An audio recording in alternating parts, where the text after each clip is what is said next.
আচ্ছা, আসসালামু আলাইকুম। তাহলে আজকে আমাদের আলোচনার বিষয় হলো কোষ ঝিল্লিতে থাকা যে প্রোটিনগুলো আছে, হ্যাঁ, যেটাকে আমরা মেমব্রেন প্রোটিন বলি। কোষ ঝিল্লির মধ্যে থাকা যে প্রোটিন, সেটাকে বলা হয় মেমব্রেন প্রোটিন। মেমব্রেন মানে ঝিল্লি বা কোষ ঝিল্লি বোঝায়। হ্যাঁ, তাহলে দেখো প্রথমে এখানে বলা হচ্ছে যে হরমোন। দেখো প্রথমে এখানে বলা হচ্ছে হরমোন, নিউরোট্রান্সমিটার। যখন তুমি এগুলো সরাসরি বের করো মেমব্রেন প্রোটিন, এটা বের করে ফেলো। তাহলে দেখো হরমোন, নিউরোট্রান্সমিটার, রিসেপ্টর মেডিয়েটেড অ্যান্ডোসাইটোসিস ইত্যাদির জন্য রিসেপ্টর হিসেবে কাজ করে, যেমন ইনসুলিন রিসেপ্টর। বিষয়টা একটু বুঝি আমরা আগে, যে ব্যাপারটা কি। ব্যাপারটা হলো যে যেমন হরমোন, কোষঝিল্লি হরমোন রিসেপ্টর হিসেবে কিভাবে কাজ করে। আমরা জানি যকৃতের মধ্যে, যকৃতের যে কোষ আছে, মনে করি এটা হলো যকৃতের একটা কোষ, ধরো এটা যকৃতের কোষ। এর কোষেও তো প্রোটিন আছে, এর মধ্যে প্রোটিন আছে, অর্থাৎ কোষঝিল্লিতে প্রোটিন আছে। যকৃতের মধ্যে যে কোষঝিল্লি, সেখানে প্রোটিন আছে। তো এই প্রোটিন রিসেপ্টর হিসেবে কিভাবে কাজ করে?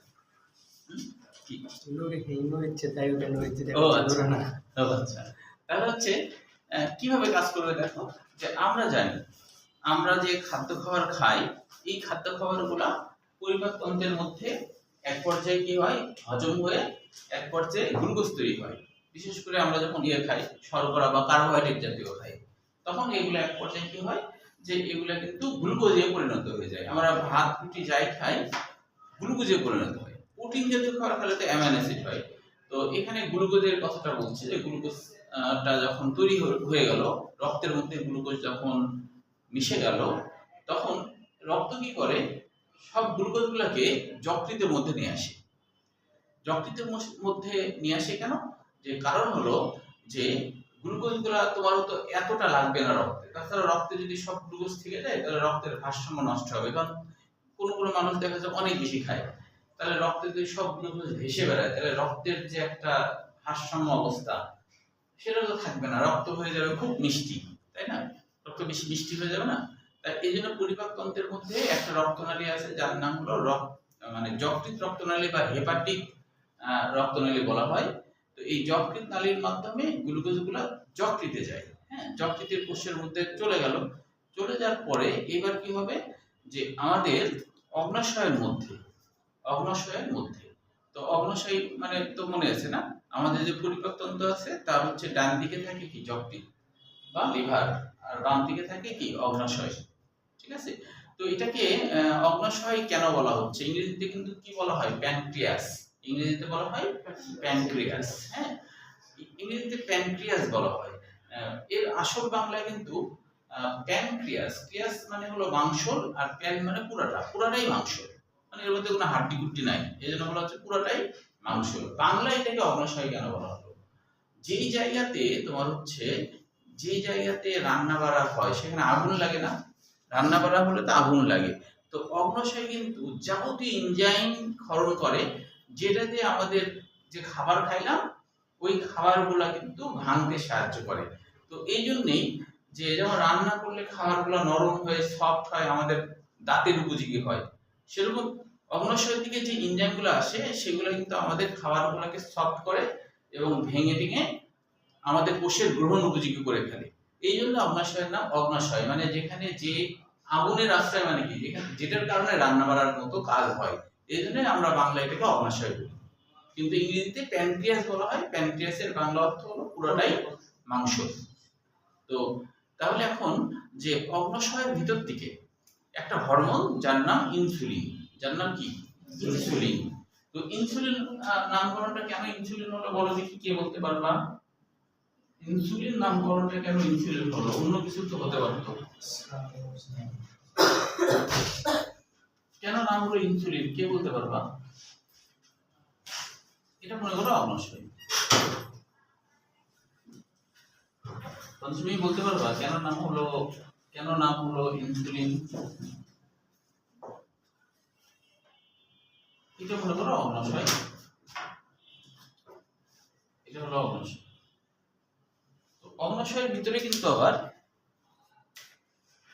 এরকম কিছু গ্রন্থি থাকে, যে গ্রন্থির সাথে কোনো কানেকশন থাকে না, কোনো রক্ত রক্তনালী বা কোনো কিছুর আর কি। হ্যাঁ, তো এই গ্রন্থিটাকে বলা হয় অন্তঃক্ষরা গ্রন্থি, আর এই গ্রন্থিকে বলা হয় বহিঃক্ষরা গ্রন্থি। বহিঃক্ষরা গ্রন্থিতে কি হয়, বহিঃক্ষরা গ্রন্থির সাথে কি আছে, যে বহিঃক্ষরা গ্রন্থির সাথে কিন্তু নালীর কানেকশন আছে, আর অন্তঃক্ষরা গ্রন্থির সাথে কোনো নালীর কানেকশন থাকে না। হ্যাঁ, তো এখন এই অগ্ন্যাশয় গ্রন্থি, যে এই যে অগ্ন্যাশয়ের যে গ্রন্থিটা লাল লাল যে গ্রন্থি, তো এই গ্রন্থিগুলোকে বলা হয় আইডাক্টস অফ ল্যাঙ্গারহ্যান্স। আইডাক্টস অফ ল্যাঙ্গারহ্যান্স তার মানে হলো ল্যাঙ্গারহ্যান্স নামে একটা বিজ্ঞানী, তিনি আবিষ্কার করছেন, এবং এটা দেখতে দ্বীপের মতো লাগছে, কারণ কোনো কানেকশন নাই, চারিদিকে পানি, মাঝে দ্বীপ, সেজন্য এর নাম তিনি দিয়েছেন আইল্যান্ডস অফ ল্যাঙ্গারহ্যান্স, মানে ল্যাঙ্গারহ্যান্সের দ্বীপ।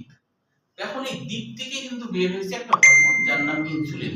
ইনসুলিন কথাটা ল্যাটিন শব্দ, যার সরল কথা হলো ইনসুলা। ইনসুলা মানে হলো দ্বীপ, ইনসুলা মানে দ্বীপ। তাহলে ইনসুলিন মানে কি, দ্বীপ হরমোন। কারণ হলো যেহেতু দ্বীপ থেকে বের হয়েছে তাই এর নাম দ্বীপ হরমোন।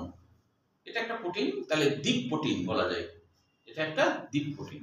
তো এই ইনসুলিনটা যখন হচ্ছে যকৃৎ কোষে এই জায়গায় যখন টাচ করবে, তখন কিন্তু এই ইনসুলিন বলবে যে ভাই আমি তো আসছি অগ্ন্যাশয় থেকে, তো আমি অগ্ন্যাশয় থেকে আসছি, তো তোমার মধ্যে যে গ্লুকোজগুলো ঢুকছে না, তো এই জিনিসগুলো তুমি কি করো, তুমি হলো সবগুলোকে জমা করে রাখতে হবে। তো এমনি যদি গ্লুকোজ হিসেবে রাখো তাহলে তো পানিতে মিশে টিশে গোটা শরীরে চলে যাবে। তো তুমি এগুলাকে কি করো, গ্লাইকোজেন বানাও। গ্লাইকোজেন মানে দানাদার শর্করা, দানাদার শর্করা বানিয়ে জমা করে রাখো, যখন যখন দরকার হবে তখন এগুলা তুমি আবার রক্তে দিয়ে দিও। তখন তাহলে রিসেপ্টরের মতো কাজ করলো। রিসেপ্টর মানে রিসিভ করা। ইনসুলিন যখন এখানে টাচ দিল, তখনই এই কোষটা বুঝতে পারলো যে কি, যে হলো আমাকে এর মধ্যে যে গ্লুকোজ আছে, এই গ্লুকোজগুলোকে কি করতে হবে, দানাদার শর্করা বানাতে হবে। তাহলে কি এখানে এখানে হরমোনটা কি রিসেপ্টর প্রোটিন হিসেবে কাজ করলো, হরমোনটা রিসেপ্টর প্রোটিন হিসেবে কাজ করলো। তো এখন তো এতক্ষণ তো আমি খালি বলে গেলাম, এখন তো একটু বলো কোথায় কোনো কোশ্চেন আছে কিনা কোথাও, এবার একটু তোমরা বলো। যা যা বললাম আরেকবার বলবো, আরেকটু বুঝে দেন। সংক্ষেপে বলবো না, না আরেকটু বুঝে দেন, আরেকটু বুঝিয়ে দেবো। আচ্ছা, তাহলে দেখো কি কি বললাম, একটু বেশি বলে ফেলেছি, যে তাই না, একটু বেশি বলে ফেলেছি আর কি। এত কিছু তোমাদের এখন না জানলেও হয়, সেকেন্ড পার্ট পড়ার সময় জানলেও হয়। তাহলে আমি এইটুকু বলি যে এখানে বলা হচ্ছে রিসেপ্টর হিসেবে কাজ করে। দেখো এখানে বলা হচ্ছে যে শেষে বলছে ইত্যাদির জন্য রিসেপ্টর হিসেবে কাজ করে। রিসেপ্টর মানে যকৃতের কোষঝিল্লিতে কিছু প্রোটিন আছে, এই প্রোটিনগুলোকে রিসেপ্টর প্রোটিন বলে। রিসেপ্টর যে রিসিভ করে, রিসেপ্টর প্রোটিন যে কি করে, রিসিভ করে, যে কি করে, রিসিভ করে। তাহলে কোষঝিল্লির একটা প্রোটিন, মানে মেমব্রেনে থাকা একটা প্রোটিন, যে কি করছে, রিসিভ করছে। কি রিসিভ করছে, অগ্ন্যাশয় থেকে ইনসুলিন এসে যখনই এই প্রোটিনগুলোতে টাচ করছে, তখন এই প্রোটিন থেকে একটা তথ্য আর কি তোমার চলে যাচ্ছে, যে নিউক্লিয়াসের মধ্যে, নিউক্লিয়াসের মধ্যে একটা তথ্য চলে যাচ্ছে। তখন নিউক্লিয়াস তখন এমন কিছু এনজাইম ক্ষরণ করে, যে এনজাইমের কারণে কোষের মধ্যে গ্লুকোজগুলা গ্লাইকোজেন হয়ে যায়, গ্লাইকোজেন হয়ে যায়। বুঝতে পারছো? তাহলে এখানে এখানে একটা হরমোন এসে এই প্রোটিনকে টাচ দিল, মানে এই প্রোটিনটার নাম হলো রিসেপ্টর প্রোটিন। কারণ কি, রিসিভ করলো, সে হলো যে অন্য একটা হরমোনকে কি করলো, রিসিভ করলো, এই জন্য নাম হলো রিসেপ্টর প্রোটিন। রিসিভ করেছে তাই এর নাম রিসেপ্টর প্রোটিন। এটা হলো সংক্ষিপ্ত কথা। হ্যাঁ, এখন বলো এইটুকুর মধ্যে আর কি কি বিষয় জানতে চাও? অন্তঃক্ষরা হচ্ছে হরমোন হিসেবে। হ্যাঁ, অন্তঃক্ষরা হরমোন, আর বহিঃক্ষরা কি বলতো, এনজাইম। হ্যাঁ, পরেরটা বলছি, আগে এইটুকু হলো কিনা, আগে এইটুকু হয়েছে কিনা, এইটুকু নিয়ে কারো কোনো কোশ্চেন আছে কিনা বলো। ওগুলো তো বলবো, আমি তো একটা একটা করে বলবো আর হ্যাঁ, বলবো বলে এটা শুরু করছি। এখন আগে বলো যে এইটুকুর মধ্যে কারো কোনো কোশ্চেন আছে কিনা, হরমোন রিসেপ্টর নিয়ে কোনো সমস্যা আছে কিনা, হরমোন রিসেপ্টর নিয়ে কোনো সমস্যা আছে কিনা, বা কোনো কোশ্চেন আছে কিনা। নাই তো? আর স্যার এই ইনসুলিনের জন্য যে ডায়াবেটিস, হ্যাঁ, যদি কারো অগ্ন্যাশয় থেকে ইনসুলিন নিঃসরণ না হয় আর কি, হ্যাঁ, অগ্ন্যাশয়ে যে জিনগুলা ইনসুলিন তৈরি করে, ওই জিনগুলা যদি ইনঅ্যাক্টিভ হয়ে যায়, মানে নষ্ট হয়ে যায়, তাহলে তো ইনসুলিন আর তৈরি করবে না। যখন ইনসুলিন তৈরি করবে না, তখন যকৃতের গ্লুকোজগুলা এরা তো আর গ্লাইকোজেন হবে না। গ্লাইকোজেন যদি না হয়, তাহলে গ্লুকোজ তখন কোষের মধ্যে থাকবে না, কারণ দ্রবণ যখন হবে তখন তো ছড়িয়ে পড়বে, তাই না? ছড়িয়ে যখনই পড়বে তখন রক্তে আবার মিশে যাবে। গ্লুকোজ তো জমা হচ্ছে না, গ্লাইকোজেন হচ্ছে না, গ্লাইকোজেন না হলে তো দ্রবীভূত হয়ে যাবে, দ্রবীভূত হয়ে রক্তে মিশে যাবে, তখন রক্ত পরীক্ষা করলে দেখা যাবে রক্তে গ্লুকোজের মাত্রা বেশি, কারণ ওটা তো জমাই হচ্ছে, জমা না হলে কি হবে, তাই না? ব্যাপারটাই। হ্যাঁ, বলো তো কারো কোশ্চিন, জোয়ার বলো, কারো কোনো কোশ্চিন? ঋষাদ কোনো কোশ্চিন নাই? তারপরে হচ্ছে যে কাউসার হচ্ছে ওই যে তোমার সাথে কে জানো, ও তো হচ্ছে বগুড়াতে হয়েছে বোধহয় না, আবার দ্বিতীয়বার ইয়ে করবে। হ্যাঁ, দ্বিতীয়বার হচ্ছে মানে বগুড়াতে দিয়েছে, রাজশাহীতে ছিল না? ও মানে দেয়াটাই ভুল হয়ে গেছে। আচ্ছা আচ্ছা, দিয়ে বগুড়ায় পেয়ে গেছে। আচ্ছা আচ্ছা। হ্যাঁ, অনেকেরই এরকম ঝামেলা হয়েছে, অনেকে ধরো পুরো মানে শখ মতো করে দিয়ে দিচ্ছে। হ্যাঁ, দিয়ে মনে করো ঢাকায় দিয়ে দিচ্ছে, দিয়ে ঢাকায় হয়ে গেছে, ঢাকাটাও মেইন যে ইয়ে না হয়ে গেছে, সব মতো দেওয়া দিয়ে দিচ্ছে, ভাবছে যে রাজশাহীতে হবে, কিন্তু বুঝে শুনে করেনি, তো বুঝে শুনে না করার কারণে তোমারটা ঠিক হয়েছে তো করে নিচে পড়ে। আচ্ছা, তো আসলে এই জন্য ওই তোমার যারা এই লাইনে থাকে তো তাদের সাথে আসলে ডিসকাস করতে হয়। হ্যাঁ, এটা হলো শেখার একটা বিষয়, ভবিষ্যতে আরো অনেক কিছু থাকবে, যে যারা এই বিষয়ে অভিজ্ঞ তাদের সাথে পরামর্শ করে নিতে হবে। হ্যাঁ, মানুষ কিন্তু পরামর্শ দিতে খুব একটা অসন্তুষ্ট হয় না, বিনা পয়সায় পরামর্শ পাওয়া যায়। তো এমন মানুষের কাছে পরামর্শ নেওয়া যাবে না যে মানুষটা মনে করো যে ওই বিষয়ে অত জ্ঞানই রাখে না, তো পরামর্শ নেয়, দেখা যাচ্ছে তোমরা তোমরা তোমরা তোমরা ফ্রেন্ড ফ্রেন্ড পরামর্শ নিলে অতটা হবে না, কারণ তোমরা তো সবাই একই এজের, তাই না? তো ঠিক না? তো পরামর্শের ব্যাপারটা নিতে হবে এমন কারো কাছ থেকে যে এই বিষয়ে অভিজ্ঞতা রাখে, তাই কিনা? যেমন ধরো যে অনেকে হুজুকে যেটা হয়, যে সে নিজে মনে করো অত ট্যালেন্ট স্টুডেন্ট না। হ্যাঁ, ট্যালেন্ট বলতে যারা ছোটবেলা থেকে অনেক বেশি পড়াশোনা করে তারাই আসলে ট্যালেন্ট হয়ে যায়। তো সেরকম ট্যালেন্ট না, এরকম স্টুডেন্ট দেখা যাচ্ছে যে ধরো গ্রাম থেকে আসলো, সবাই ট্যালেন্ট না তা বলছি না, মানে এরকম কিছু স্টুডেন্ট আসে ধরো এমন কাউকে জিজ্ঞেস করছে যে ওরই সেম এজে, দিয়ে মনে করো যে ভর্তি হলো এমন এমন জায়গায় যে যেখানে এক একটা আছে 200-250 জন পড়ে। এবার এখন শহরের যে স্টুডেন্ট সে তো চালাক হয় একটু বেশি, যারা শহরে থাকে সে কিন্তু ঠিকই বাসায় আবার প্রাইভেট টিউটর নিয়ে নিচ্ছে, কারণ ওই অত ওই জনসভার মধ্যে তো আর প্রাইভেট হয় না, জনসভা বলতে জনসভায় হয়, ওখানে তো প্রাইভেট না, ওটা জনসভা। হ্যাঁ, জনসভাতে যেমন একতরফাই কথা থাকে, আবার ইয়ে রিপিট কথার সুযোগ থাকে না, কারণ অতজনের মাঝে তো আসলে দাঁড়িয়ে হাত তুলে প্রশ্ন করাটা কঠিন হয়ে যায়, তাই না?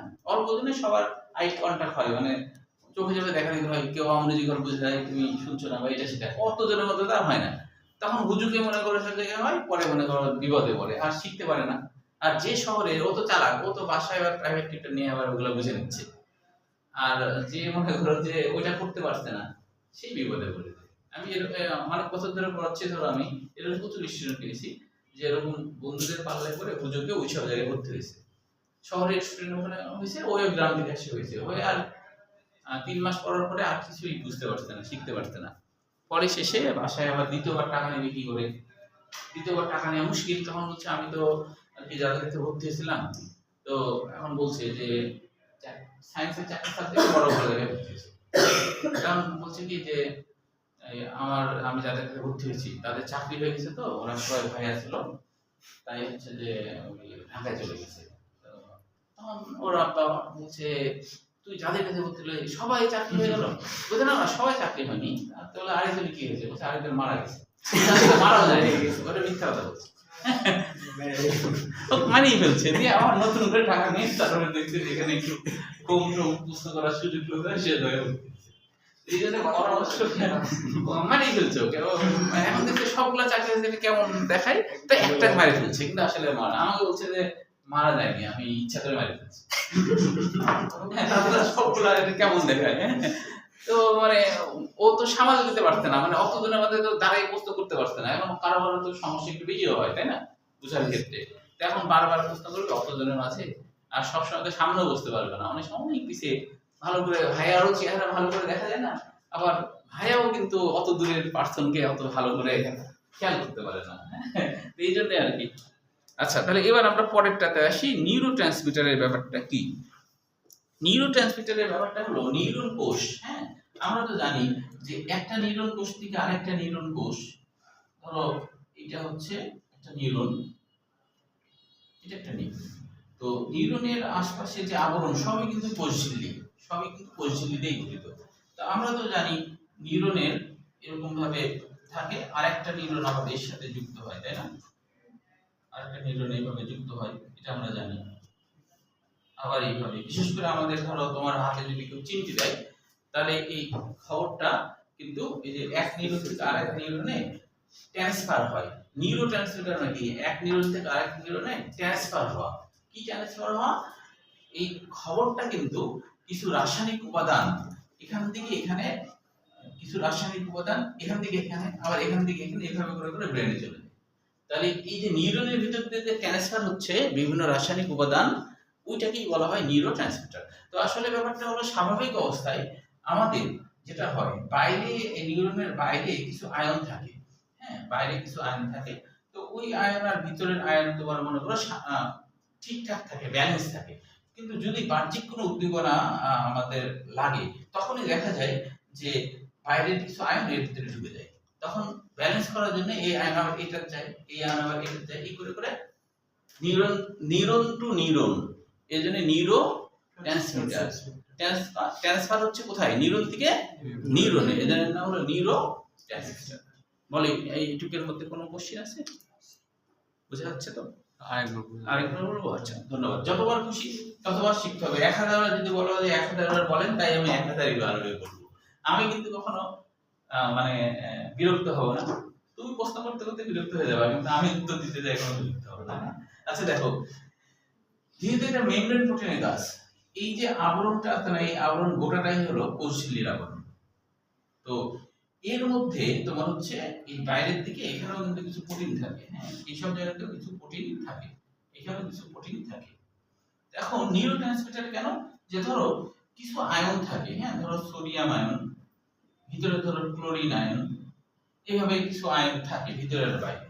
তো যদি বাহ্যিকভাবে কোনো, ধরো আমাদের এই নিউরনগুলো তো আমাদের গোটা শরীরে ছড়িয়ে ছিটিয়ে আছে, যখনই ধরো এখানে ধরো কেউ চিমটি দিল, তখন কি একটা অস্বাভাবিক কিছু ঘটলো, অস্বাভাবিক কিছু ঘটলেই কি হয়, বাইরের আয়নগুলো ভিতরে ঢুকে যায়। যেই জায়গায় হয়েছে সেই জায়গা ধরো ভিতরে ঢুকে গেল, যেই ঢুকে যাবে তখন এখানে তো ঢুকছে, এটা যখনই ঢুকছে এটা বেশি হয়ে গেছে, তাই এ কি করবে, এইটাতে পাঠাবে। তো পাঠাই আবার এই প্রোটিন, এই মেমব্রেন প্রোটিনের উপরে ভর করে মেমব্রেন প্রোটিন আসে, এই মেমব্রেন প্রোটিন আবার এখানকার মেমব্রেন প্রোটিনের মধ্যে পাঠিয়ে দেয়, আবার আরেকটা মেমব্রেন প্রোটিনের মধ্যে পাঠিয়ে দেয়। এইভাবে নিউরন থেকে নিউরন এই আয়নটা ট্রান্সফার হচ্ছে, হ্যাঁ, এটাই হলো নিউরো ট্রান্সমিটার। বুঝা গেল কি? আচ্ছা, এরপরে কি বলছে দেখো, রিসেপ্টর মিডিয়েটেড এন্ডোসাইটোসিস, এটার বাংলা করলে হয় গ্রাহক মধ্যস্থ এন্ডোসাইটোসিস। এন্ডোসাইটোসিস মানে কোষের ভিতরে কোনো কিছু ঢোকানো, এটাকে বলা হয় এন্ডোসাইটোসিস। তাহলে রিসেপ্টর মিডিয়েটেড মানে কোষ মধ্যস্থ, কোষ মধ্যস্থ, কোষ মধ্যস্থ এন্ডোসাইটোসিস, এন্ডোসাইটোসিস, কোষ মধ্যস্থ এন্ডোসাইটোসিস। এন্ডোসাইটোসিস মানে কি? এন্ডো মানে ভিতরে, সাইটোসিস, সিস মানে পদ্ধতি। তার মানে হলো কোষের মধ্যে, কোষঝিল্লির মধ্যে এমন কিছু প্রোটিন আছে, কোষঝিল্লির মধ্যে এমন কিছু প্রোটিন আছে, ধরো এই প্রোটিনগুলো আছে, এরা কি করে যে এরা হচ্ছে বাইরের জিনিস ভিতরে ঢুকায়, ভিতরের জিনিস বাইরে ঢুকায় দিতে পারে, হ্যাঁ। তো এখানে এন্ডোসাইটোসিস যেহেতু বলছে, তার মানে কি বাইরের কিছু উপাদান ভিতরে ঢুকবে, বাইরের কিছু উপাদান ভিতরে ঢুকবে, যেহেতু এন্ডো মানে ভিতরে ঢোকা। হ্যাঁ বলো। পুরোটা হলো রিসেপ্টর মানে গ্রাহক, রিসেপ্টর মানে কি? গ্রাহক, হ্যাঁ, রিসেপ্টর মানে গ্রাহক। এখন এটার ব্যাপারটা হয় কি, এটা কিছুটা ইয়ার মতোই, ওই যে তোমার ইনসুলিনের যে ব্যাপারটা, যখন ধরো যে আমাদের গ্লুকোজ তৈরি হয়েছে, হ্যাঁ, যখন গ্লুকোজ তৈরি হয়েছে তখন হচ্ছে যে ওই যে ইনসুলিন আছে, এটা টাচ করছে, ইনসুলিন সেটা টাচ করছে, টাচ করলে তখন হচ্ছে যে এই কোষটা বুঝতে পারে, এই প্রোটিনটা বুঝতে পারে যে কিছু একটা এর মধ্যে ঢুকাতে হবে। তখন এই প্রোটিনই কি করে যে গ্লুকোজ গুলাকে এন্ডোসাইটোসিস মানে কি ভিতরে ঢুকায় দেয়। তাহলে এই কি মধ্যস্থতা করছে, এই প্রোটিনটা আবার মধ্যস্থতা করছে। কখন হবে এটা ঢুকাবে? কখন? যদি ইনসুলিন একে টাচ করে, তাহলে ইনসুলিন না বলা পর্যন্ত ও কিন্তু ঢুকাবে না, ইনসুলিন টাচ করলে ঢুকাবে। এই কারণে দেখা যাচ্ছে যাদের ডায়াবেটিস হয় তাদের তো আর ওই ইনসুলিন টাচ করে না, তখন কি অ্যান্ডোসাইটোসিস হয় না, ওষুধের মধ্যে গ্লুকোজ ঢুকবে না, কারণ যেহেতু ইনসুলিন আসে তো বলছে না, বলা লাগবে কাউকে না কাউকে বলা লাগবে। যেমন ধরো যে সেনাবাহিনীরা সীমান্ত অঞ্চলে থাকে, ওরা কি গুলি করে? নির্দেশ পাইলে তো করবে, নির্দেশ না পেলে করবে গুলি? নির্দেশ পাবে তখন এগুলো করবে। হ্যাঁ, তবে একটা জিনিস বলা আছে, এটা এটার মতো মিলবে না। একটা জিনিস বলা আছে যে নির্দেশ কখন, নির্দেশ ছাড়াও গুলি করা যাবে কখন, এটা হলো যে সব দেশেরই এটা বলা থাকে। আক্রান্ত হলে সরকারের কাছ থেকে কোনো অনুমতি নিতে হবে না, সেনাবাহিনী প্রধানের কাছে কোনো অনুমতি নিতে হবে না, আক্রান্ত হলেই গুলি চালানো আসে। কোন দেশ বলা আছে, আমাদের দেশের সংবিধানে বলা আছে কোন দেশ আক্রমণ করলো ওটা তোমাকে দেখতে হবে না, আক্রান্ত হলেই তুমি গুলি করতে শুরু করে দিবা। কে করলো ওটা দেখা দেখি নাই। হ্যাঁ, আর দেখা দেখি করতে গেলে তো ঝামেলা। যদি ধরো আমেরিকা করে তখন তো ভয় কাজ করবে, আমেরিকা 1 নম্বর বস পৃথিবীর, ওই আক্রমণ করছে আর গুলি করবো নাকি? ওই জন্য বলা যায় না, কোনো দেখা দেখি নাই, যেই আক্রমণ করবে। যেমন এদের সত্যিকার একটা ঘটনা আছে, একটু বলে মনে পড়লো, এটা আজকে এটুকু তো কাজ পর্যন্ত শেষ হবে।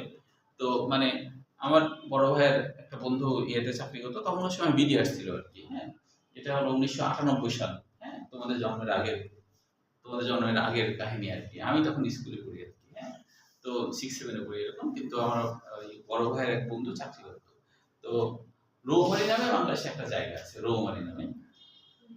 তো হ্যাঁ হ্যাঁ, রৌমারী নামে একটা জায়গা আছে।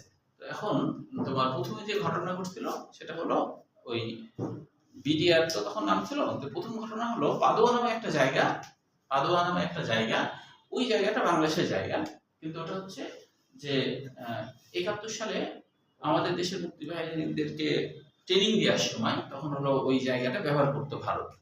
তো যখন স্বাধীন হয়ে গেলাম আমরা, তখন হচ্ছে তখন বলা হলো যে তোমরা জায়গাটা ছেড়ে দাও। তো ওরা ছাড়বো বলতে বলতে ছাড়ে না, এই করতে করতে 1998 সাল হয়ে গেছে। এই সময় ওরা তো জায়গা ছাড়েনি, উপরন্তু ওখানে বিভিন্ন ইনভেস্ট করতে শুরু করছে, হাইওয়ে, রাস্তা, ব্রিজ ট্রিজ এরকম, বেশ বড় সড়ো একটা জায়গা। তো তখন তো বাংলাদেশ দেখছে যে ওরা যদি এখানে ইনভেস্ট করে তাহলে তো জটিলতা হবে, তাহলে তো আমরা জায়গা পাবো না। ধরো তুমি একটা তোমার জায়গা কাউকে লিজ দিয়েছো, এখানে তুমি চাষাবাদ করো, সমস্যা নেই, কিন্তু সেই যদি ওখানে একটা বিল্ডিং করতে শুরু করে তোমার তো টেনশন কাজ করবে, এই জায়গাটা তো আমি পাবো না। তো সেরকম বাংলাদেশ তখন প্রতিবাদ করছে যে এটা কেন বলা হচ্ছে এই সেই। তো ওরা তাও শুনছে না, ওদের বিজিবিরা, ওদের যে বিএসএফ, ওদের নেতৃত্বে হাইওয়ে রাস্তার কাজ চলছে এবং একটা নদী আছে, নদীর উপর ব্রিজের কাজ হবে একই সাথে। তখন বাংলাদেশ দেখছে যে শুনছে না, তখন বাংলাদেশ করতে থেকে আচমকা গুলি করতে করতে ঢুকে গেছে ওদের জায়গাতে। তো ওরা রেডি ছিল না, যার জন্য ওরা অস্ত্র শস্ত্র ফেলে পালায় চলে গেছে।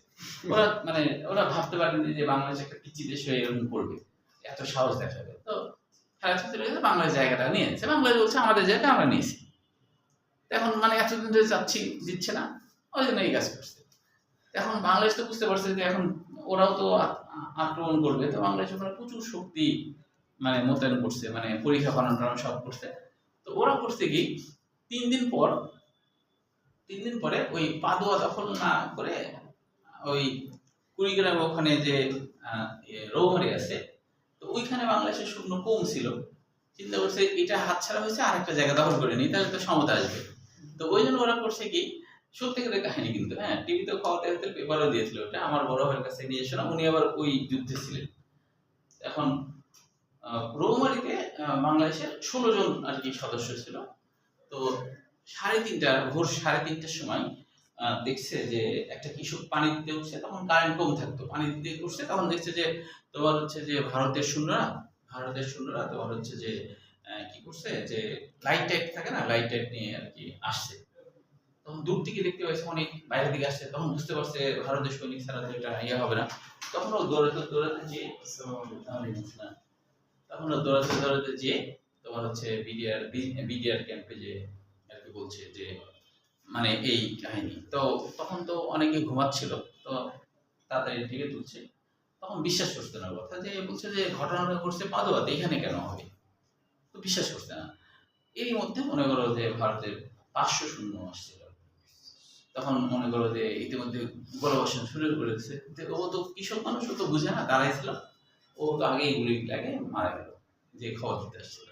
তখন হচ্ছে যে বাংলাদেশের যে সৈনিকরা তখন বুঝতে পারছে ওরা ওরা তখন রেডি হয়ে ওরাও তখন মানে রেডি হয়ে আছে, কিন্তু বাংলাদেশের যে মেজর ছিল তখনও আর কি গুলি করার অর্ডার দেয়নি, খালি পজিশন নিয়ে আছে, তো ওরা গুলি করতেছে। তো 10 মিনিট হয়ে গেছে, বাংলাদেশ কিন্তু গুলি করার অর্ডার দিচ্ছে না মেজর আর কি। হ্যাঁ, তখন হচ্ছে যে এরই মধ্যে বাংলাদেশের 2জন সৈনিক মারাও গেছে, তাও গুলি করার অর্ডার দিচ্ছে না। তখন বলছে যে যে সহকারী থাকে, স্যার এখনো গুলি করার অর্ডার দিচ্ছেন না, যে ওরা তো অনেক আগায় আসছে। তো আসলে এটা ছিল মেজরের একটা চালাকি। ওরা যখন বুঝতে পারছে যে বাংলাদেশ থেকে কোনো সারা শব্দ আসছে না, তখন ভেবেছে যে হয় বাংলাদেশের সব সৈনিক মারা গেছে অথবা পালায় চলে গেছে। তখন ওরা করছে কি, ওরা প্রথমে মানে শুয়ে শুয়ে আগাচ্ছিল আর গুলি করতেছিল, ওরা তখন করছে কি উঠে দাঁড়ায় গুলি করতে করতে আসছে। তখন মেজর দেখছে যে এবার তো সুযোগ, তখনই মনে করো মেজর বলছে ফায়ার। আর তখন তো মনে করো যে ওরা দাঁড়ায় দাঁড়ায় আসছিল, তখন টিকার টিপে এরকম করেছে, আর মনে করো যে মনে করো যে 86 জন মারা গেছে। তখন তো ওরা বুঝতে পারছে এরা তো খুব চালাকি করছে আমাদের সাথে, তখন আবার মনে করো শুয়ে পড়ছে। শুয়ে পড়ে ওরা তো 500 জন, যার জন্য ওরা তো আর আত্মসমর্পণ করা তো ওদের খারাপ দেখায়, কারণ ওরা বড় দেশ, শক্তিশালী দেশ। তখন বলছে যে তারপর পরে ওরা আবার শুয়ে পড়ে ওরা এরকম করে আগাচ্ছে আর গুলি করতে করতে আগাচ্ছে। তো বলছে যে ওদেরও সাহস, একটা লজ্জার বিষয়। তো ওরা কিন্তু এতজন মারা যাওয়ার পরেও ওরা হচ্ছে ইয়ে করছে না, মানে পিছু হচ্ছে না। বলছে যে আমরা যখন গুলি চালাচ্ছি তখন ওরা যে সাথে সাথে যে শুয়ে বসে তাও না, মরে যাচ্ছে তাও আগাচ্ছে, মরে যাচ্ছে তাও আগাচ্ছে। বলছে 2-4 মিনিট পরে শুয়ে পড়ছে, বলছে গুলি করছে মরে যাচ্ছে, 500 জন মরে যাচ্ছে তাও আগায় যাচ্ছে। তারপর পরে ওদের যে মেজর থাকে সে ধরো শুয়ে পড়ছে এবং সবাইকে শুয়ে পড়তে বলছে, তখন এইভাবে করে আগাচ্ছে আর গুলি করছে।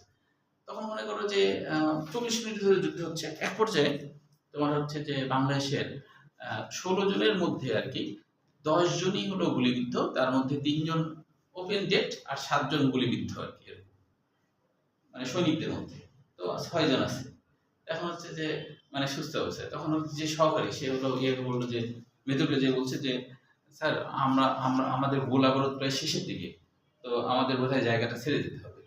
তখন যে মেজরকে যখন এই কথা বলছে, তখন বলছে যে মেজর বলছে আমরা কি আরো 15-20 মিনিট ঠিকই রাখতে পারি না?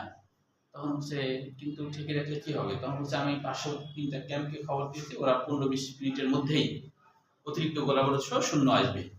তো এই জন্য আমরা কি 15-20 মিনিট ঠিকই রাখতে পারি না? তখন সহকারী বলছে না স্যার, আমরা 5-7 মিনিটের বেশি ঠিকই রাখতে পারবো না, আমাদের গোলাবরত শেষ হয়ে যাবে, তখন আমরা সবাই মারা যাবো।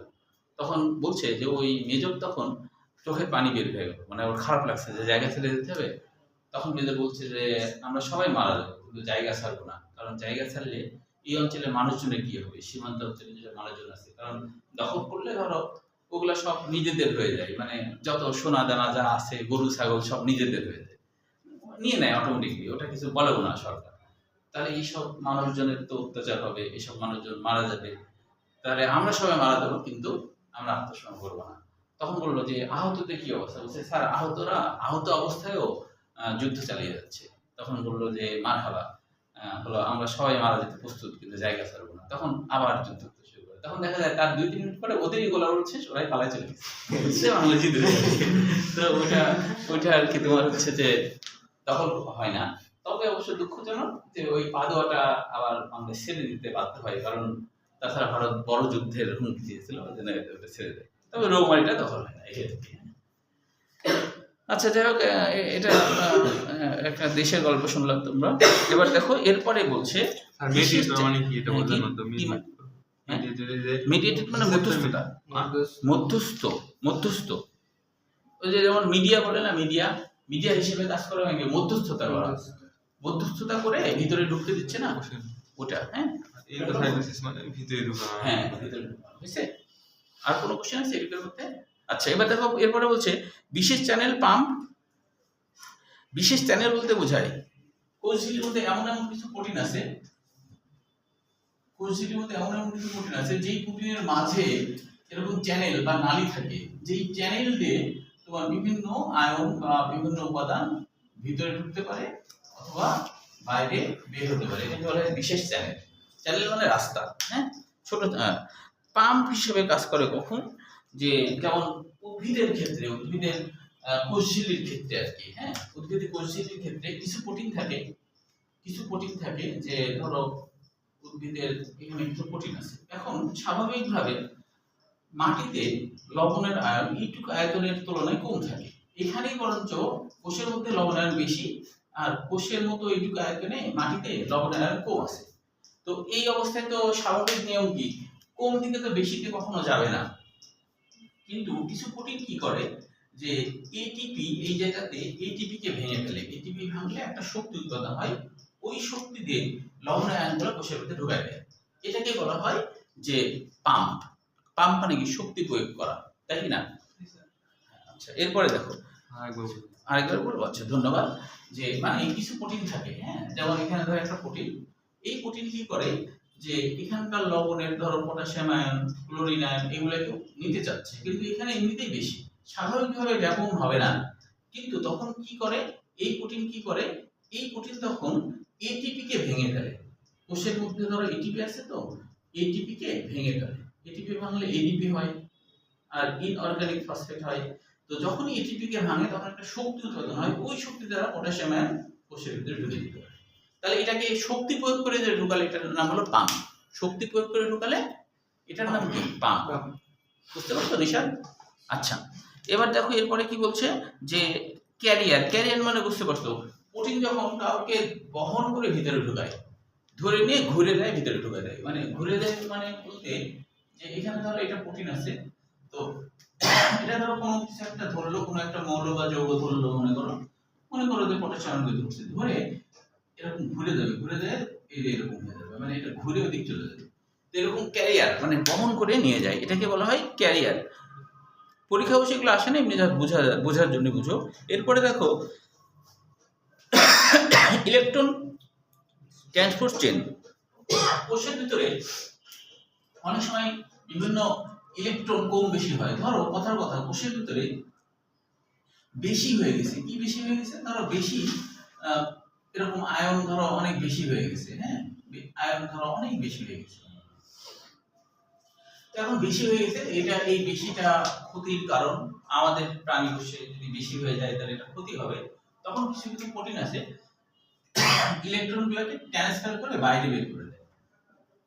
আবার কম হয়ে গেছে, তাহলে কিছু প্রোটিন কি করবে, ধরে ভিতরে ঢুকা দেবে। তাহলে এই যে ইলেকট্রন গুলো ট্রান্সফার করছে, এটাই হলো ইলেকট্রন ট্রান্সপোর্ট।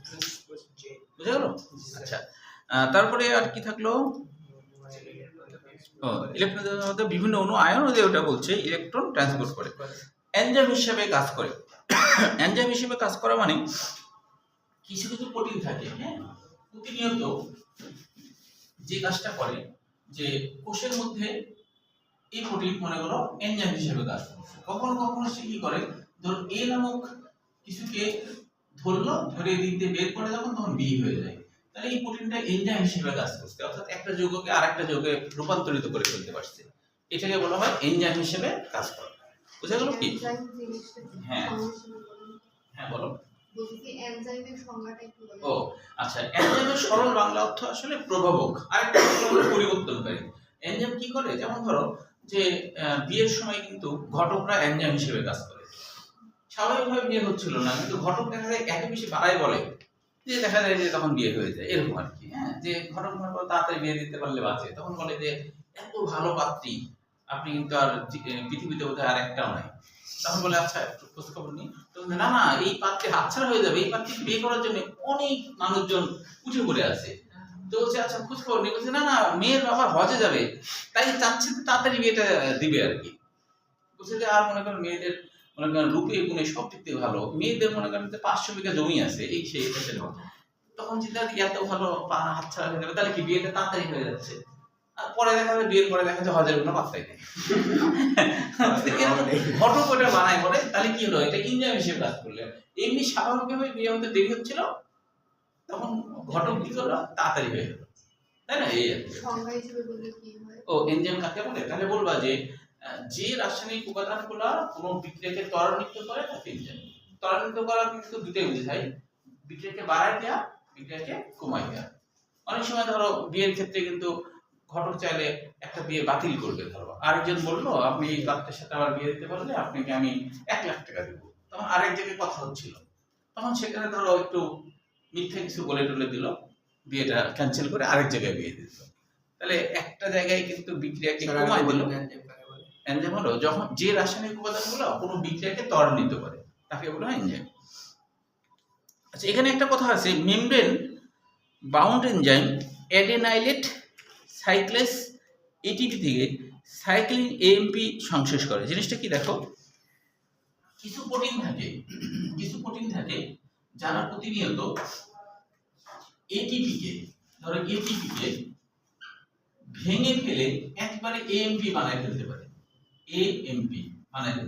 আবার সাইক্লেস কেন হলো, দুই কাজই করতে পারে। সে হয় হচ্ছে এটিপি কে ভেঙে এএমপি বানাবে, এএমপি মানে কি অ্যাডিনোসিন মনোফসফেট, আবার এএমপি কে আবার এটিপিও বানায় ফেলতে পারে। তাহলে এইরকম যদি হয় তাহলে এটা হলো সাইক্লেস, মানে চক্রাকারে ঘটে। সেটাইকেই অ্যাডেনাইলেটেড সাইক্লেস এটিপি, মানে অ্যাডেনিনকেই অ্যাডেনাইলেটেড বলছে। হ্যাঁ, সাইক্লেস মানে চক্র, একবার এটিপি কে এএমপি বানায়, আবার এএমপি কে এটিপি। তবে টিস্যু এবং অঙ্গের কোষ গ্রুপের সাথে শক্তভাবে ধরে রাখে, এটা তো বুঝতেই পারবা। কত প্রোটিন সাইটোস্কেলেটন মানে কঙ্কালের সাথে যুক্ত থাকে, কত প্রোটিন সাইটোস্কেলেটন, আমরা তো জানি এখানে ধরো নিউক্লিয়াস, তাই না, এখানে ধরো মাইটোকন্ড্রিয়া, ক্লোরোপ্লাস্ট, এই যে কঙ্কাল বলতে তো আমরা জানি যে কোষীয় কঙ্কাল, তাই না, যে এই প্রোটিনগুলোর সাথেও দেখা যাচ্ছে, প্রোটিনগুলোর সাথেও কোষীয় কঙ্কালগুলো লেগে থাকে। এগুলো হলো কোষীয় কঙ্কাল, এই প্রোটিনের সাথে লেগে থাকে। ওই প্রোটিন নড়াচড়া করলে কোষীয় কঙ্কালের কোষীয় অঙ্গাণুগুলো নড়াচড়া করে, এটা হলো সাইটোস্কেলেটনের সাথে যুক্ত থাকে। এবার দেখো কাজগুলো এমসিকিউর জন্যই বেশি আসে, কাজগুলো খুব কঠিন না। দেখো, এটি কোষীয় সব বস্তুকে ঘিরে রাখে, এটা তো সোজা কথা। বাইরের প্রতিকূল অবস্থাকে অপছন্দ হয়, এটাও সোজা কথা। কোষঝিল্লির মধ্যে দিয়ে বস্তুর স্থানান্তর, বস্তু যাতায়াত করে, ব্যাপন নিয়ন্ত্রণ হয় ও সমন্বয় হয়। ব্যাপন নিয়ন্ত্রণ মানে কি, কোষের মধ্যে ধরো বেশি আয়ন ঢুকে গেছে, তাহলে এটা বের করে ফেলতে হবে, তাহলে কি ব্যাপন নিয়ন্ত্রণ, বেশি ঢুকেছে বের করে স্বাভাবিক করতে হবে, তাহলে এটা ব্যাপন নিয়ন্ত্রণ হলো। এরপরে বলছে ভিতর থেকে বাইরে এবং বাইরে থেকে ভিতরে বস্তু স্থানান্তর হয়, তাই তো। এক কোষের মধ্যে বেশি যদি পার্শ্ববর্তী কোষে দিয়ে দিবে, আর ওর মধ্যে কম আছে বলেই তো পার্শ্ববর্তী থেকে পাইলো, তাহলে বের করলো আর একজন পাইলো, তাহলে ভিতর থেকে বাইরে, বাইরে থেকে ভিতরে। এটা হলো বলছে বিভিন্ন বৃহদাণু সংশ্লেষ করতে পারে কিভাবে, যে কোষঝিল্লির মধ্যে থাকা কিছু প্রোটিন, এটা প্রোটিনের কাজের মতোই হয়। কোষঝিল্লির মধ্যে থাকা কিছু প্রোটিন, ধরো আমরা জানি রাইবোজোম একটা প্রোটিন তৈরি করছে, ওই প্রোটিনকে দেখা যাচ্ছে যে এই প্রোটিন যখন এই কোষঝিল্লির এখানে আসে, কোষঝিল্লির প্রোটিনের এখানে আসে, তখন সেই প্রোটিনটাকে দেখা যাচ্ছে আরো কিছু যুক্ত মুক্ত করে একটু বড় সাইজের প্রোটিন করে ফেলল। তাহলে এবার ক্ষরণ যেটা হলো সেটা একটু বড় প্রোটিন হয়ে গেল। প্রথমে ছিল এইটুকু, মনে করো এটা কি বেশি বড় হয়ে গেল, তাহলে বৃহৎ অণু তৈরি করে ফেললো। এই কোষঝিল্লি কিন্তু বৃহৎ অণু সংশ্লেষ করলো, মানে কি বের করে দিল। সংশ্লেষ অর্থ বের করে দিয়ে না, ঠিক সংশ্লেষ অর্থ বলতে বোঝায় অনেকগুলো বিক্রিয়ক একসাথে বিক্রিয়া করে কোনো কিছু যদি তৈরি করে তাহলে সেটাকে সংশ্লেষ বলে। তাহলে এখানে কোষঝিল্লি কিন্তু এখানে অনেকগুলো বিক্রিয়া ঘটায়, সেটা তো আমরা দেখছি না, কিন্তু অনেক বিক্রিয়া ঘটিয়ে কোনো কিছু যদি তৈরি করে তাহলে তার নাম সংশ্লেষ। দুইয়ের অধিক সংখ্যক বিক্রিয়া করে যদি কিছু তৈরি করে বা বের করে ফেলে তাহলে সেটার নাম হলো সংশ্লেষ। দুইয়ের বেশি সংখ্যক বিক্রিয়ক, যেমন সালোক সংশ্লেষণ বলি না, ওখানে অনেকগুলো বিক্রিয়ক কাজ করে না, তাই কি না, তাহলে ওইটা কিন্তু সালোক মানে আলো, সংশ্লেষণ মানে অনেকগুলো বিক্রিয়ক একসাথে বিক্রিয়া করছে, তাই সংশ্লেষণ নাম হয়েছে। বুঝতে পেরেছো? আচ্ছা, তারপরে বলছে যে বিভিন্ন রকম তথ্যের ভিত্তি হিসেবে কাজ করে। বিভিন্ন তথ্যের ভিত্তি কি জানো, যেমন মানুষের ক্ষেত্রে আমাদের যে শ্বেতকণিকা আছে, এই শ্বেতকণিকা যখন কোনো তার সংস্পর্শে কোনো জীবাণু আসে তখন সেই জীবাণুকে ধ্বংস করে ফেলে কোষঝিল্লির বাইরে ওই জীবাণুর বডিগুলোকে রেখে দেয়, কেন রেখে দেয়, যাতে অন্য শ্বেতকণিকা খবর পেয়ে যায় যে অন্য শ্বেতকণিকা যখন দেখানি এর বাইরে তো দেখছি বহিরাগত বস্তু লাগে আছে, মরা লাশ পড়ে আছে, তার মানে যুদ্ধ হচ্ছে, আমাদেরকেও তো তাহলে ব্যবস্থা নিতে হবে, তখন ওরা অ্যাক্টিভ হয়ে যায়। তো এই জন্য এই তথ্য না, এটা একটা তথ্য হিসেবে কাজ করছে, বাইরে ধুলায় রাখছে।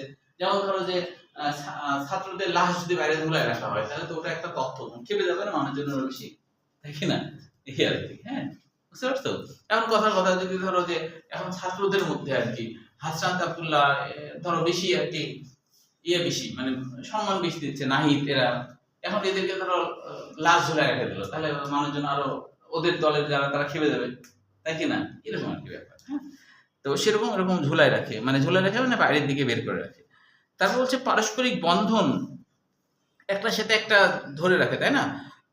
কোষঝিল্লি বড় হলে কোষ বড় হবে, কোষ বড় হলে কোষঝিল্লি বড় হয়ে যাবে। বৃদ্ধি ও চলন, চলন কি, ওই যে ফ্যাগোসাইটোসিস প্রক্রিয়ার মাধ্যমে ঘনপথ তৈরি করে চলে, আমরা জানি না? অ্যামিবা যেমন ঘনপথ তৈরি করে চলে না, অ্যামিবা এরকম ঘনপথ তৈরি করে, ঘনপথের মাধ্যমে যে চলাচল করে। ঘনপথ মানে কি, ক্ষণস্থায়ী পা, সাময়িক সময়ের জন্য, এটা হলো ঘনপথ।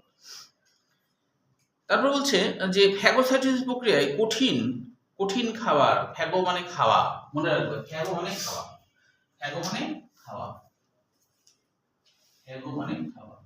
আচ্ছা, তো আমাদের এই ভিডিওগুলো তো ইউটিউবে দেওয়া হয়, তো ইউটিউবে দেখছি যে ভারতের মানুষরাও কিন্তু আমার ভিডিও দেখে। তাহলে আজকে যে গল্প বললাম ভারতের বিরুদ্ধে চলে গেল না, ভারত এটা তো শুনে ফেলবে।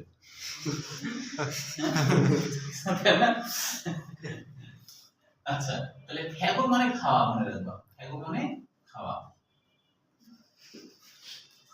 হ্যাঁ, তাই তো, ভারত শুনে ফেলবে, ঠিক না? যে তার মানে বাংলাদেশ এতজন মারে ফেলছিল, ও টোটাল মারে ফেলছে 112 জন, আর প্রথম ইয়েতে 86 জন, তাই না? তো দোষ তো ওদেরই ছিল, ওর দখল করতে গিয়েছিল কেন, ঠিক না? হ্যাঁ হ্যাঁ, আচ্ছা, তাহলে হচ্ছে ফ্যাগোসাইটোসিস মানে খাওয়া। ওই যে শ্বেতকণিকা কিন্তু আমরা জানি ঘনপথ তৈরি করে জীবাণু খেয়ে নেয় না, ওটাকে খাওয়া বলে। আর পিনোসাইটিক মানে হলো, পিনো মানে পান করা, পিনো মানে পান করা, পিনো মানে পান করা। তার মানে কোন কোষ যখন তরল জাতীয় উপাদান পান করে, যখন তরল জাতীয় উপাদান পান করে তখন ছোট্ট এখানে ফাটল সৃষ্টি করে, একটা ফাটল মতো সৃষ্টি করে, ফাটল দিয়ে তরল উপাদান ভিতরে ঢুকে, ওটাকে বলে পিনোসাইটিক। পিনো মানে পান করা, পিনো মানে পান করা। এনজাইম ও অ্যান্টিজেন ক্ষরণ করে, এনজাইম ও অ্যান্টিজেন ক্ষরণ করে। তোমরা জানো যে আমাদের যে লোহিত কণিকা আছে সেখানে কিন্তু কোষঝিল্লির সাথে বিভিন্ন অ্যান্টিজেন থাকে। অ্যান্টিজেনের সরল বাংলা অর্থ বহিরাগত কণা, বহিরাগত কণা। বহিরাগত পদার্থ যদি আসে সেটা দেখা যায় যে ওই কোষঝিল্লির বাইরে লেগে থাকে। হ্যাঁ, তো স্বাভাবিক কোনো কোষঝিল্লির বাইরে লেগে থাকলে ওটা দেখে তখন অন্যান্য শ্বেতকণিকা ক্ষিপ্ত হয় এবং তাকে ধ্বংস করার জন্য চলে আসে। তো এটাই হলো যে অ্যান্টিজেন ক্ষরণ করে। এনজাইম তো আগে আমরা জেনেছি যে কোষঝিল্লির মধ্যে কিছু প্রোটিন আছে যারা এনজাইম হিসেবে কাজ করে, ওটাই হলো এনজাইম ক্ষরণ করে। কোষের বাইরে থেকে নিউরোট্রান্সমিটার, ওই যে আমরা জানি যে নিউরনের মধ্যে যেটা আর কি হরমোন ইত্যাদি রূপে তথ্য সংগ্রহ করে। স্নায়ু উদ্দীপনা সংবহন করে, এটা নিউরনের ক্ষেত্রে। ব্যাকটেরিয়ার কোষঝিল্লি ভাঁজ হয়ে মেসোসোম তৈরি করে, ব্যাকটেরিয়ার কোষঝিল্লি ভাঁজ হয়ে মেসোসোম, মেসো মানে মাঝে, মেসো মানে কি মাঝে, তাহলে এরকম মাঝে একটা ভাঁজ তৈরি করে, এটাকে বলে মেসোসোম। এদের মেসোসোমে কিন্তু সামান্য পরিমাণ এটিপি তৈরি করতে পারে, যেমন মাইটোকন্ড্রিয়ার মধ্যে ভাঁজ আছে না, তাকে কিষ্টি বলে, তো এরকম আর কি। তারপরে গ্লাইকোক্যালিক্স কোষের শনাক্তকারী হিসেবে কাজ করে। গ্লাইকোক্যালিক্সের কথা মনে আছে? কোষঝিল্লিতে পড়েছিলাম গ্লাইকোক্যালিক্স, মনে আছে? গ্লাইকোক্যালিক্স কোনটা মনে আছে? পঞ্চমী বলো তো, গ্লাইকোক্যালিক্স মনে আছে কিনা? গ্লাইকোক্যালিক্সটা কি মনে আছে? এটা কিন্তু হ্যাঁ, এই দেখো কিন্তু পারছে। চিনির স্তর, গ্লাইকোক্যালিক্স মানে কোষঝিল্লিতে ফসফোলিপিডের সাথে যদি ফসফোলিপিড আছে না, তার সাথে যদি কোনো গ্লুকোজ লেগে থাকে তাহলে এর নাম আমরা জানি গ্লাইকোলিপিড। প্রোটিনের সাথে থাকলে গ্লাইকোপ্রোটিন, এই দুটিকে একসাথে গ্লাইকোক্যালিক্স বলে। ওই জিনিসগুলো তো অনেক থাকে, এটাই হলো, এটা যে একটা কোষঝিল্লি সেটা বোঝার জন্য একটা উপযুক্ত আর কি মাধ্যম, তাই বলা হচ্ছে গ্লাইকোক্যালিক্স শনাক্তকারী হিসেবে কাজ করে। এখন দেখো মাইক্রোভিলাই তো আগেই জেনেছো, মাইক্রো মানে ছোট, ভিলাই মানে আঙ্গুল। যখন কোষঝিল্লিতে আঙ্গুলগুলো বাইরের দিকে হয় তখন এটাকে মাইক্রোভিলাই বলে, এর আগে বলছিলাম, তাই না? তো এই মাইক্রোভিলাইটা এমসিকিউর জন্য পড়বা, 3000 পর্যন্ত হতে পারে। এটা হলো ক্ষুদ্রান্তে হয় আর কি। আর ডেসমোসোম মানে কি? ডেসমোসোম মানে এর বাংলা অর্থ বন্ধন, ডেসমোসোমের বাংলা অর্থ বন্ধন। ডেসমোসোমের বাংলা অর্থ হলো বন্ধন। বন্ধন মানে একটা কোষ আর আরেকটা কোষ, এদের মাঝে কিছু বৃত্তাকার তুমতুর মতো গঠন থাকে, যেটাকে টোনোফাইবিল বলে, যেটাকে টোনোফাইবিল বলে, টোনোফাইবিল বলে, টোনোফাইবিল। টোনো মানে টেনশন, টোনো মানে টেনশন, টেনশন মানে চাপ, ফাইবিল মানে সুতা। তাহলে কিছু সুতার মতো গঠন আছে যারা হলো দুই কোষ ঝিল্লিকে ধরে রাখতে সাহায্য করে, এবং ওই প্রোটিন জাতীয় সুতাটাই কিন্তু বন্ধন সৃষ্টি করতে না দুই কোষের মধ্যে, ওটাই হলো ডেসমোসোম। ফ্যাগোসাইটিস ভেসিকল তো জানোই, পিনোসাইটিক তো জানোই। তাহলে কোষ প্রাচীর কোষ ঝিল্লির পার্থক্য ক্ষয়ের জন্য করবা, ক্ষয়ের জন্য যে কোনো তিনটা বললেই হবে। তাহলে এটা শেষ হয়ে গেছে। তোমাদের কি কোনো কোশ্চেন আছে কিনা বলো, এটুকু যা যা আলোচনা হলো? নাই। পিনোসাইটিকটা একটা আছে বুঝছেন? পিনোসাইটিক হলো যখন কোনো কোষের মধ্যে পানি খাওয়ার দরকার হয়, বাইরের পানি দরকার, এরকম যখন হয় তখন কিছু প্রাণী কোষ এখানে একটা ফাটলের মতো চিকন একটা অভিক্ষেপ তৈরি করে। এটাও এক ধরনের মাইক্রোভিলাই, মানে আঙ্গুলের মতো যেহেতু। তো এই যে চিকন যে অভিক্ষেপ তৈরি করলো, এইটারই নাম হলো পিনোসাইটিক। এটা যখন পানি পান করে তখন এখানে একটা গহ্বর তৈরি হয়, এর নাম পিনোসাইটিক কোষকা বলা হয়। আর কিছু আছে জবাই? আর কিছু পঞ্চমী কোনো পিনোসাইটিক ওই ফাটা মানে নলাকারের নাম না? হ্যাঁ না, নলাকারের নাম, নলাকারের নাম পিনোসাইটিক। পিনোসাইটোসিস মানে তখন প্রক্রিয়া। হ্যাঁ, এগুলো সব এমসিকিউ। শুধু এই যে মেমব্রেন প্রোটিনের কাজও এমসিকিউ, আবার কোষ ঝিল্লির কাজও এমসিকিউ। কিন্তু ওই যে বলেছিলাম যে যখন ফ্লুইড মোজাইক মডেল বলবে তখন মেমব্রেন প্রোটিনের কাজ বাদ দিয়ে বাকিগুলো লিখতে হবে, মেমব্রেন প্রোটিনের কাজ লিখতে হবে না। হ্যাঁ, ঠিক আছে। তাহলে এইটুকু পর্যন্ত পরীক্ষা আগামী দিন দিয়ে দিবা। তোমাদের মধ্যে যে ফার্স্ট সেকেন্ড হবে তার পুরস্কার থাকবে। হ্যাঁ, তোমাদের মধ্যে যে ফার্স্ট সেকেন্ড হবে পুরস্কার থাকবে। এর মধ্যে তোমরা হচ্ছে আরো ভুলে গেলে একটু ইউটিউবে ক্লাস তো দিয়ে আছে, দেখবা, তাই না? এই আর কি। তো এই আজকের ক্লাসের ইয়ে তো একটা গল্পও শুনতে পাবে, তাই না? বাংলাদেশে আমরা শুনলে খুশি হবে যে বাংলাদেশ জিতেছে, তাই না? ঠিক কিনা?